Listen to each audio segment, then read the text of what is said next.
right. Saturday's local government election in Rivers State faced a myriad of legal disputes and political contention among the two major camps in the state, including the police.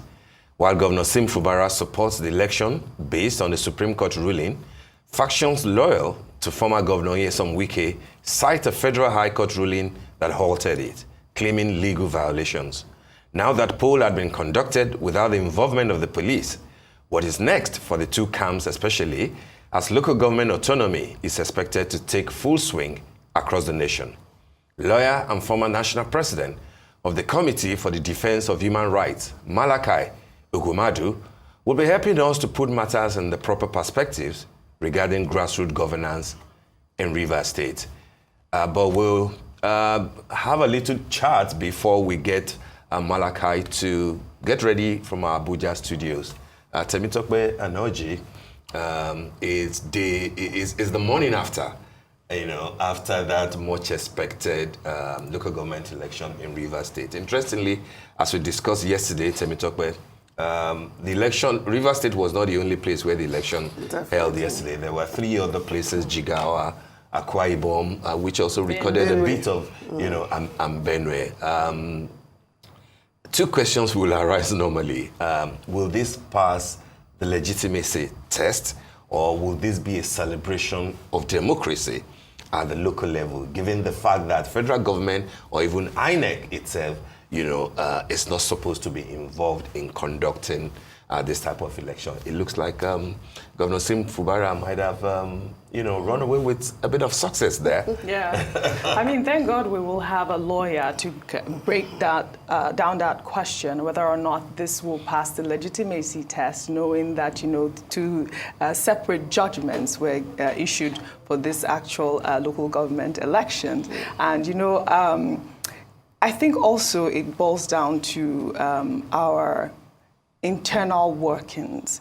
We have INEC, on the other hand, not even, communicating properly in terms of even just that voter register conversation that led to this whole... it's not their responsibility. It's the responsibility of RCEC. The state, absolutely, but they also have to get... The only thing that INEC said was that they didn't release voter register, they didn't release... to which RCEC responded that they already had the voter register and they didn't need any fresh register from INEC, which is the reason why the election proceeded according to RCEC and according to Sim Fubara. The interesting thing would be, how did it happen in the three other states, that had election on the same day? How did it happen in Anambra State, which had its own election earlier? And if you recall, even APC boycotted, that same election, but ABGA cleared. Like APP kind of cleared all yesterday, but ABGA cleared everything in Anambra. So is this a question of opposition parties sensing that whichever party is the ruling party or the one that the governor supports will coast home to victory either way, or Rivers State is just a little bit different because there's a bit of interest from Abuja in what happens. There's in a Rivers bit of State. interest. That's very kind of interest. So I think the interest. issue of whether it will pass the legitimacy test depends on which camp you belong to. Right. If you belong to the governor's camp, definitely he's done what the court said he should do. But then if you belong to the other camp as well, there is a court judgment saying that the election should not hold, the police should not participate, INEC should not release the register. So definitely to them, they will believe, this is an exercise in futility. But then what I find very interesting is the fact that people have been saying that this election was actually free and fair, and to a large extent free from violence. So does it mean that it is when the police are actually involved that things go awry? This is the main question. And that's actually very important. That's a very thing important to say, thing. because what does it mean? When we militarize elections, we record violence and etc. But now Rivers is kind of showing to us, with a large turnout, by the way, that we can actually be orderly, we can secure ourselves, we can conduct an election that is even more kind of important to them, because you are dealing with councillors and local government chairmen. So I think that after all said and done, maybe it will be the kind of example that other parts of Nigeria wants. Okay, so now we have our guest, Malachy Ugwummadu, with us finally. Good morning, Malachy, good to have you join us on the morning show today. Thank you. I'm delighted to be with you. Good morning. Malachy is my name. Malachy. All right. Thank you. Thank you, Malachy Ugwummadu. Good to have you. All right. Let's jump straight into it. It's the morning after yesterday's election in Rivers State. 22 out of the 23 local government areas have been declared, all cleared, as we were told, by APP, Action People's Party. What are your thoughts regarding the conduct of that election, the fact that the election proceeded anyway, in spite of the back and forth, legally speaking, going to court and everything that characterized it? Will you think, as we were discussing in the studio, that this election will pass the legitimacy test, or do you think that finally it looks like elections can hold peacefully without the police apparatus breathing down the necks of electorates? Well, very quickly to your question, I think that the question of legitimacy, validity question, will have to ultimately be resolved by the court if the need arises. We can only deal with the variables and permutations as they presented themselves. But let's put it this way. First is that some of us clearly gave our resentment and disappointment, if you like, frustration regarding the police position of the Nigerian Police Force. And that is when they came out clearly through the publicity secretary or whoever, the police public relations force of Rivers State, indicating that they were not going to provide security for the Rivers State local government elections. That, in my view, was not just an abdication of their responsibility under the statute creating the Nigerian Police Force. I'm talking about the Nigerian Police Force Act 2020. It was also a constitutional breach regarding their responsibilities under Section 215 of the 1999 Constitution as amended. In other words, we're talking of a statutory and constitutional abdication, dereliction of duty. That was not a simple one because, as it turned out, that was going to constitute a likely security breach. Election, no doubt, is a civic engagement.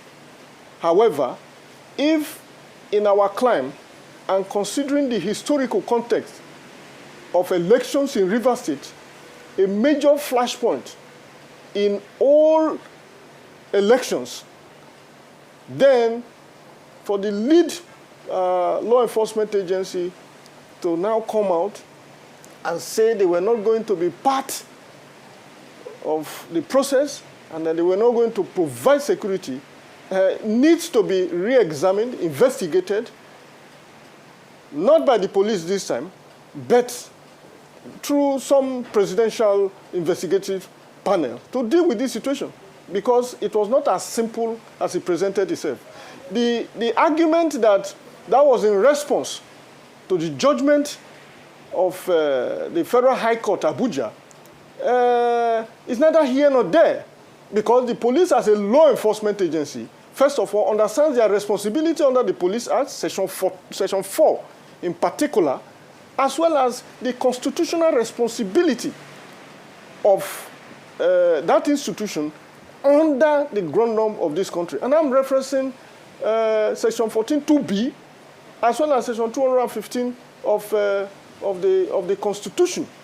Now, you cannot, no court has the res or the virus to stop an institution, a law enforcement agency, from discharging the functions of their office. They could challenge the exercise of those powers, but they cannot stop them from exercising those powers. It is almost like saying that the court has stopped the State House of Assembly or the executive arm of government from operating. It is inconceivable. It is anachronistic. It is almost antithetical to the democratic ethos as we know them. So here is the point. If you had a judgment of the State High Court of Rivers State that clearly directs that the election should go on, albeit with the 2023 voters register, and a fortnight after, you have yet another judgment by the Federal High Court, this time from Abuja, when there are indeed two Federal High Courts in Port Harcourt there, then you, as a law enforcement agency that should have, smartering knowledge of what the law says, should be able to understand that there is a situation here. But will fall back on the powers that you have, both under the Act and under the Constitution. So there are issues, there were developments, there were undercurrent waters, albeit intrigues leading up to that election. But the good news was that the people of Rivers State demonstrated, I was personally very impressed, that they went beyond the shenanigans and resolved that local government elections is at the heart of the democratization efforts in the present dispensation. And that drawing from the Supreme Court judgment, in the case of Attorney General of the Federation and Attorney General of Abia State, there was no way the state could shy away from conducting that election in manners that clearly reinforce what the judgment of the Supreme Court has been. So as we progress, I'm sure I'll be able to touch on the specifics, but this is my general preliminary statement. Well, thank you very much for setting the tone of the interview, Mr. Malachy. And you're not the only one that has condemned the action of the police. The NBA has also condemned it. And I'd like for you to just, I know you've put a little bit of narration as to what will happen in terms of the police withdrawing from that election. What sort of precedents does it set? And you've said that they've abdicated their responsibility. There was also that attack at the APC Secretariat along Aba Road in Port Harcourt. And when we talk about the legality of the election, factional leaders during the course of that attack, we're talking about how did the elections go forward? The APC and the PDP members did not participate, or they claim not to have participated in the election. Will this election stand? Well, Oji, good morning. Otofe, I'm sure that rings a bell. I'm also from Kwale, Dokwa East. Oh, very nice. Here's the point.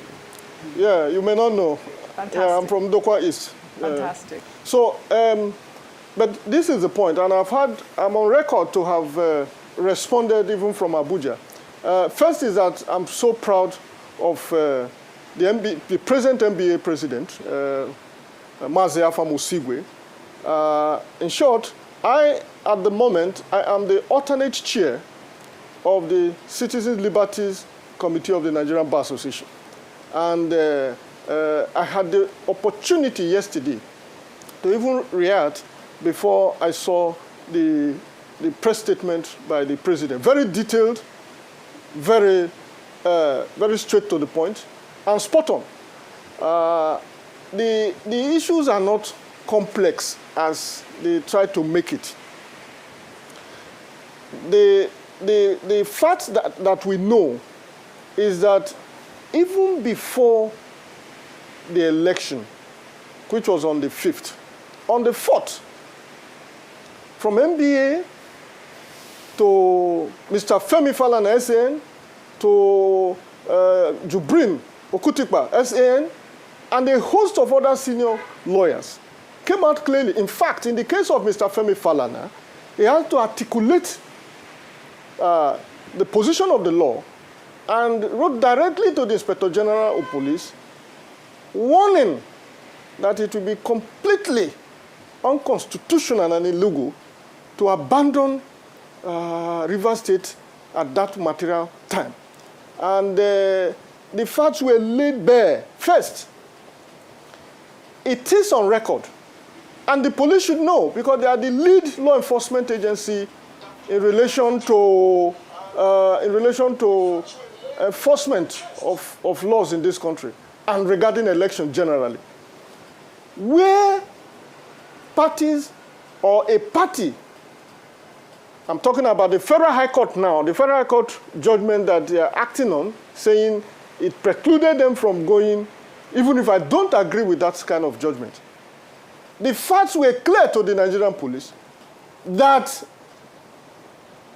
APP had appealed that judgment and did not just appeal that judgment, it went ahead to file application for stay of execution of that judgment. Now, the position of the law is that where a party takes such a step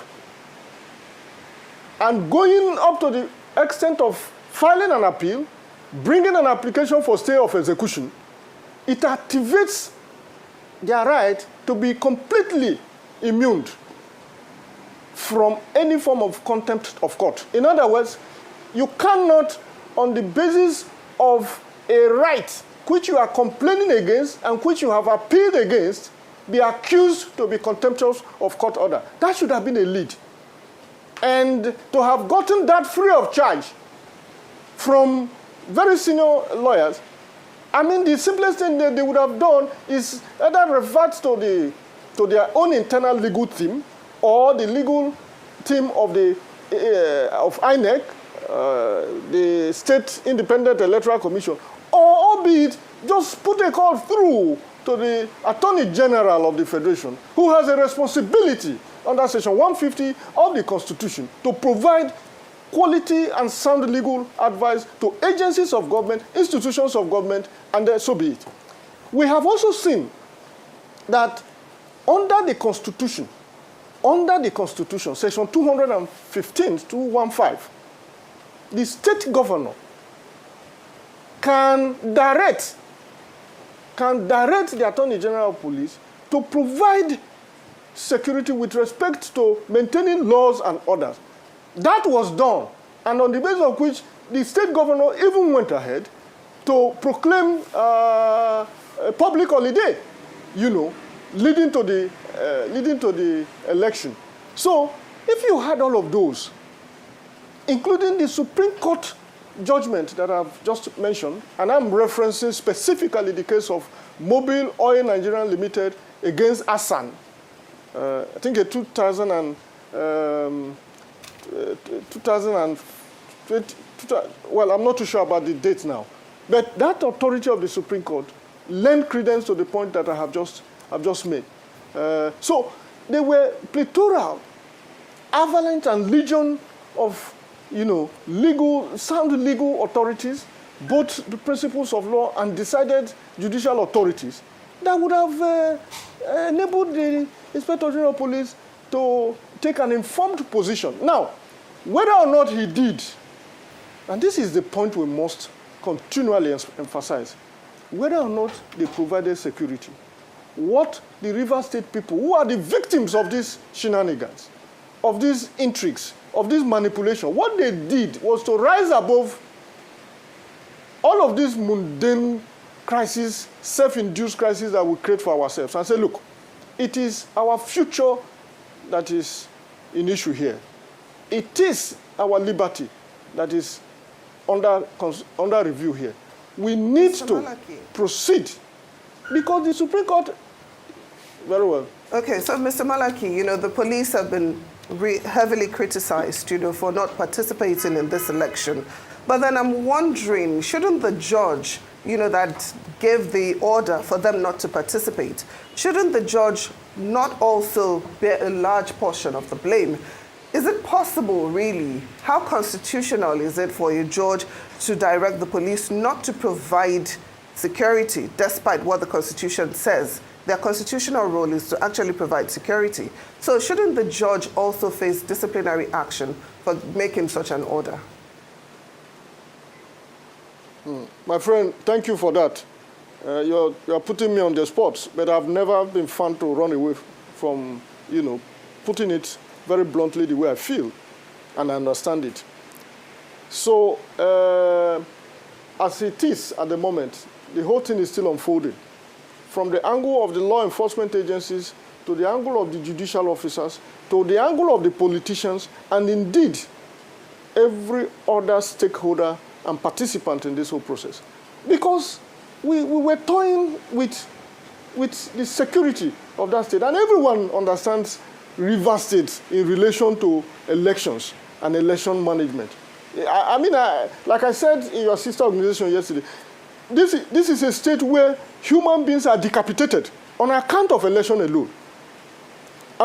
Look at the violence you witness. So, answering your question is to say that, the judiciary, particularly under the present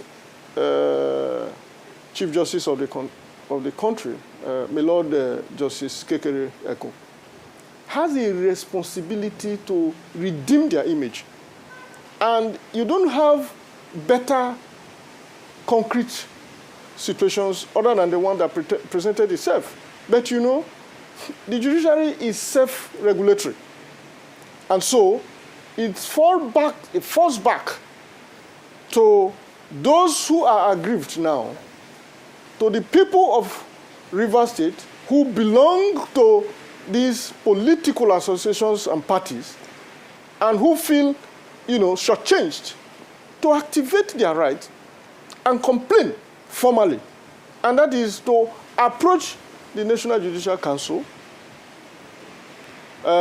superintended by the Chief Justice of the country, and complain within the context of what has happened. Because if you reveal what has happened, I have said that there's a federal high court in Port Harcourt. There's a federal high court there.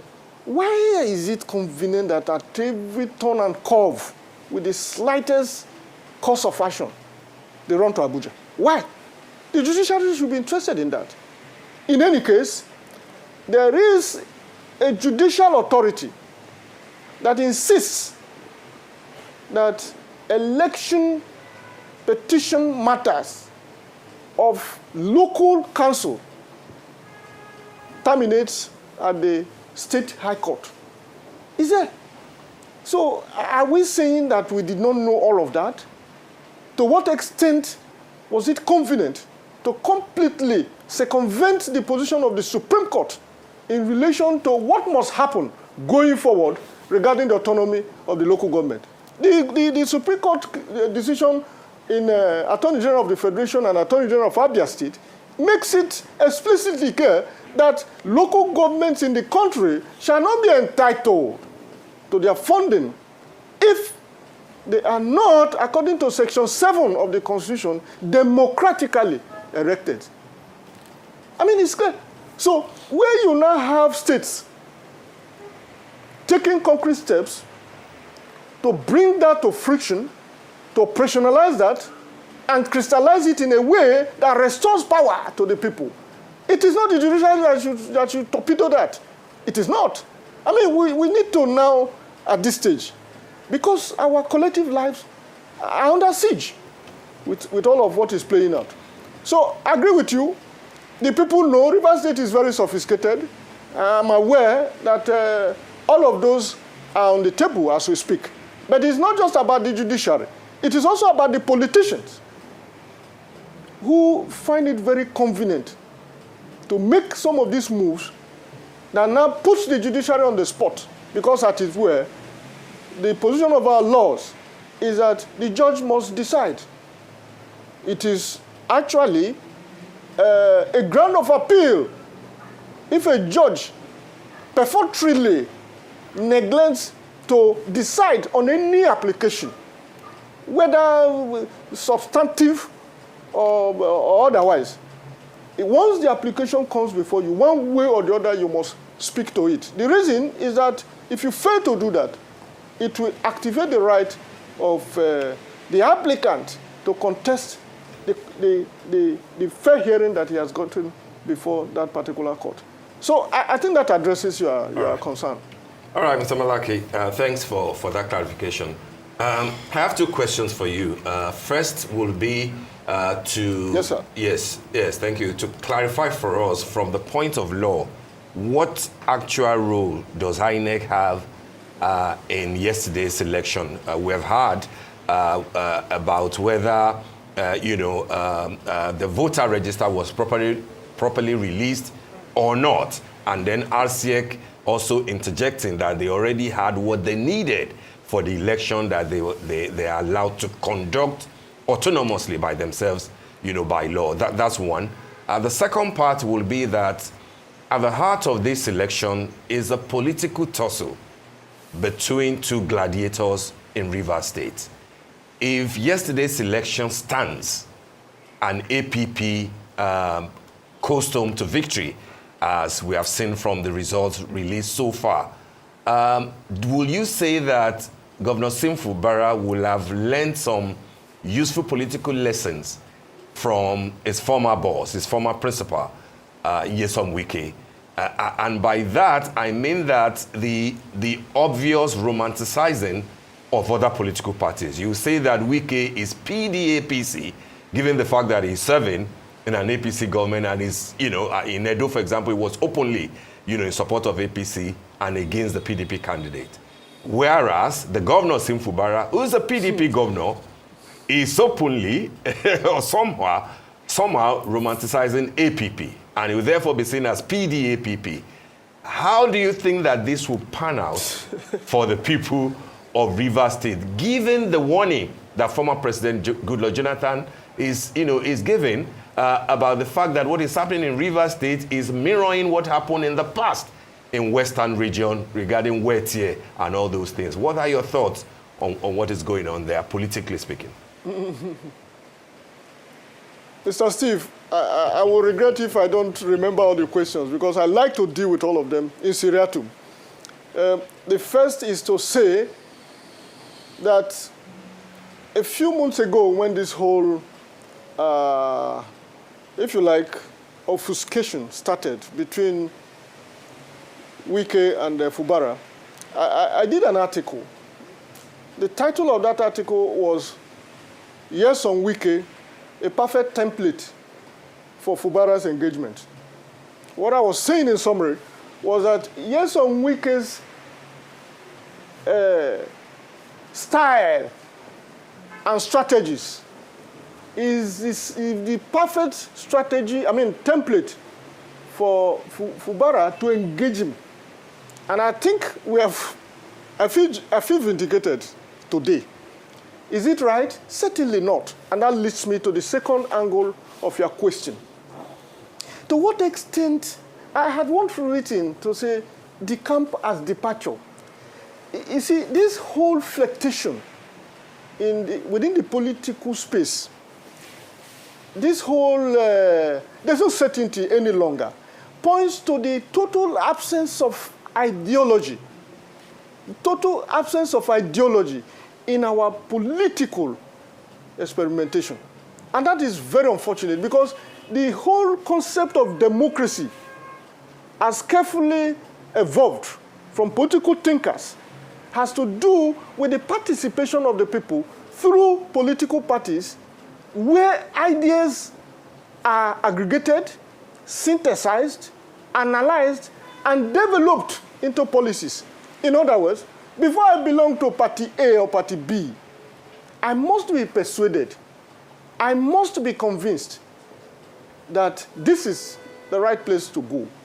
Now, it is politically inconceivable that the soul of a political party will be left completely aloof, where the membership will be wandering as people in a rudderless ship. Now, the point I'm trying to make is that, there are no control any longer. In short, we have always known that these parties lack ideological grounding, footing. we've always known, which is why it is easy to belong to APC in the morning, in the afternoon, you're in PDP, and by the night, you've jumped to APP. But let us look at what played out. And Wike cannot complain, because he started it, he conceived it, he nurtured it, and he delivered it in mischief by what he's doing presently.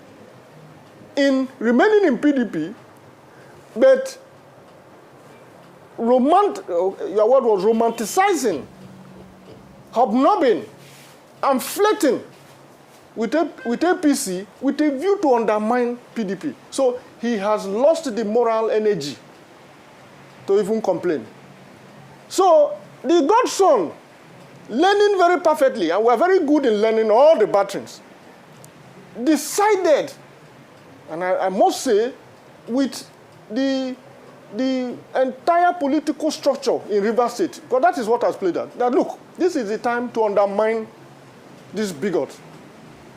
And that what you do is to shift all the political capital into this new political party, and then contest the assertion, contest that claim of ownership with this man. Yesterday's result clearly shows that Fubara is not just on ground. The people of Rivers State are also with him. But does it stop there? In my humble view, no. It is the people. It is not about where Fubara stands. It is where the people stand. What played out yesterday shows that the people want to move on. They want to breathe. They want to move on with or without Wike. And that has happened. Now, if political calculations and permutations has their provenance at the local units of the pyramid, you will easily project what will happen in 2027. How they are going to realign or merge or integrate is left to be seen in terms of the total operations. At the moment, what has happened is that a man has learned very well. He remains in PDP just so that he doesn't lose the locus of power at the moment, but extends his dragnet very widely. And this time around, the new bride, APP. And whether you like it or not, that has shown to be what is the structure that Wike keeps complaining about. It's about the representative at that level. And now, the rug has been pulled off his feet. I'm not saying it's going to be easy. I'm not from Rivers State, but I'm a Nigerian. In short, I was in Abuja on Friday, where I delivered a lecture at the ASU National Convention. The title of the paper I dealt with was Class Conflict, Egalitarianism, and Social Justice. With us was Antio Briggs, who also came to solidarize with them and give her goodwill. She had to leave even before the program stopped, just so to be able, because the whole thing was not just convoluted, there were uncertainties, there were fear, there were tension, and in the midst of all of this, the Nigerian Police Force that has the responsibility, that bears the responsibility and the burden to actually bring to fruition the major responsibility of state, which is to protect lives and properties, abdicated their responsibility. A perfect case of dereliction of duty, for which I am calling for a presidential investigation committee to look into it, because we cannot afford this any longer. Imagine if there was a breakdown of law and order. If the people of Rivers State did not, as it were, decide to take their fates into their hand and provide their own security. Rivers State is not where you go unprepared. So I felt I had dealt with that, and I hope I did satisfy you. Yeah. On the question of, remind me of the first question, sir. I think it was about whether INEC played a role. I'd like for you to also tie, what role did INEC play in this election? But I'd like for you to tie this question in with it as well, because we're about to wrap up. I'd like for us to also switch gears to local government autonomy. There are reports that some state governors are moving to delay the implementation of that Supreme Court landmark judgment affirming the financial autonomy of the 774 local government areas in the country. Many have said that this particular ruling has played a crucial role in the crisis that we have seen following the election. I'd love for you to help us dissect that as well. There were voters registered, displayed, whether 2023 voter register or any other one. There were ballot papers. There were ballot boxes. There were INEC officials. There were ad hoc officials. There were returning officers. There were polling booths. There were collation of results. There were announcement of results. Please tell me, what else would have happened from the side of the State Independent Electoral Commission? So they fully participated. If you had any lapses or any gap in all of their responsibilities, well, election itself is a contest. And that contest presupposes that participants will either, fairly or through crooked means, have to undo themselves. It is the same thing all over the world. I listened to Donald Trump this morning. I'm talking about around 2 a.m. this morning. He returned back to Pennsylvania, and he was alluding to the fact that his attempted assassination must have been the machination of his political opponents. That is the sophisticated United States of America, no less ours. So it is, at all times, a context between contending parties, and they do everything possible to undermine themselves with a view to clinching victory. So if they find any, whether in terms of the lapses on the Electoral Act or the election monitoring management body, here is the time. Good enough. It is not about resorting to self-help. It is about approaching the courts to be able to determine one way or the other their complaints. And so I take the view, and with all due respect, that INEC participated and they did all they needed to do. They were not in contempt of any order, any court judgment, in my view, because I have read out a few Supreme Court judgments that makes it mandatory that the election should go on, and that where a party had appealed a judgment, which they did against the Federal High Court judgment in Abuja, and they brought an application for stay of execution of that judgment, they can no longer be found or cited for contempt of court. Ditto to those who took on and went ahead with the election. So I think that fairly addresses your point. Thank you. All right. Thank you so very much, Mr. Malachy. We really appreciate your time with us on the morning show today.